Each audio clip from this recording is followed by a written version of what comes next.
गणपती बाप्पा मोरया, मंगलमूर्ती मोरया. शेवटी गणपती बाप्पांचं आगमन झालेलं आहे आणि घरोघरी गणपती बसले असतील. ज्यांच्या घरी नाही त्यांच्या शेजारी पाजारी किंवा सोसायटीमध्ये गणपती असतीलच. तर गणपती जेव्हा घरी येतात ना, तेव्हा प्रत्येक घराघरामध्ये एक गोड पदार्थ बनत असतो. गणपती बाप्पाला मोदक अतिशय प्रिय, पण मोदका व्यतिरिक्त सुद्धा प्रत्येक भागामध्ये त्यांच्या त्यांच्या रीतिरिवाजानुसार एखादा पदार्थ गोड बनवला जातो. आमच्या लातूर साईडला सुद्धा असाच एक गोड पदार्थ बनवला जातो, ज्याला आम्ही उंदरावळे म्हणतो. आता तुमच्याकडे सुद्धा असंच काहीतरी बनवत असेल आणि त्याला काहीतरी वेगळं नाव असेल तर मला नक्की कमेंटमध्ये सांगा.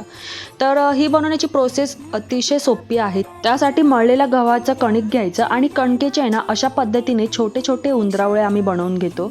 आणि नंतर आहे ना टोपामध्ये अगदी पाणी गरम करायचं आणि पाण्याला उकळी आल्यानंतर आहे ना बनवलेले जे उंदरावळे होते ते त्यामध्ये सोडून द्यायचे. आणि त्यानंतर वरतून आवडीनुसार गूळ, त्याचबरोबर थोडीशी वेलची पूड आणि थोडंसं जायफळ असं सगळं त्यामध्ये मी बारीक करून टाकलेलं आहे. आणि पुन्हा एकदा छान अशी उकळी येऊ दिली. उकळी येत असतानाच पुन्हा एकदा चमच्याने सुद्धा छान असं ढवळून घेतलेलं आहे.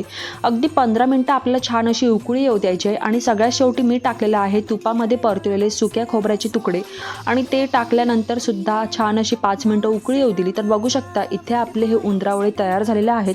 गणपती बाप्पा ज्या दिवशी येतात ना, त्याच पहिल्या दिवशी आमच्याकडे डाळ भात, त्याचबरोबर एक भाजी आणि उंदरावळे आणि मोदक असा बेत असतो.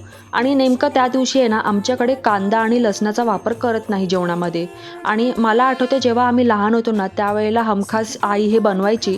आणि आज पहिल्यांदाच मी माझ्या हाताने हा पदार्थ बनवलेला आहे. तुमच्यासोबत रेसिपीसुद्धा मी शेअर करत आहे.